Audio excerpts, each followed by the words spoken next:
نو مونږ خو دا غږ یو مونږ نه بلکې د نړۍ ټول مسلمانان باید د دوی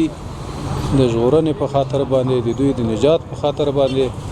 چې دا کوم وحشت او بربریت د سیونیستي رژیم لخوا نه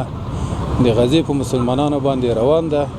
د نړۍ ټول مسلمانان تنه غږ نه باید داسې یو اقدام وکړي د نړۍ مسلمان اوس په دنیا کې زښته ډېر اسلامي ممالک دي نو په داسې مسلمانانو باندې ته ګوره چې په غزه کې ماشومان ښځې سیاست بمباریږي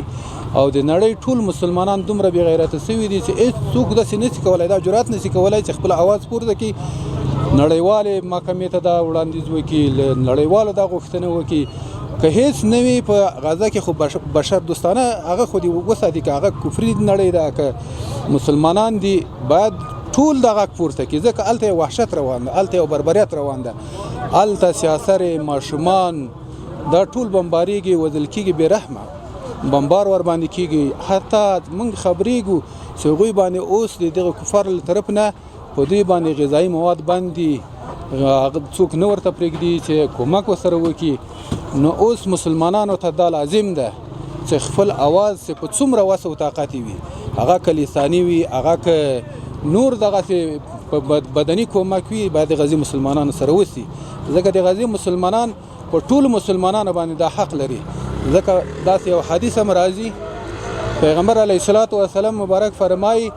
چې ټول مسلمانان داسې مثال لري لکه د یو وجود نو کله چې یو مسلمان ته هغه که په شرق کې درد رسیږي باید د غرب مسلمانان په هغه باندې دردمن وي او که په شمال یا په جنوب کې رسیږي نو د جنوب مسلمانان باید هغه د شمال په مسلمانانو باندې څنګه غمجن وي نو نن په هغوی باندې سخت وحشت روان ده سخت ظلم ور باندې روان ده د نړۍ مسلمانانو ته خصوصا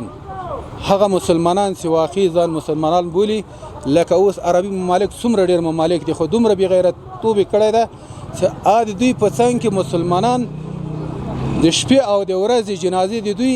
خاورو ته سپارل کېږي حتی اکثره داسې وي چې په ډلهییزه توګه باندې ښخ کېږي خو هېڅ مسلمان د دې یو غږ نه پورته کوي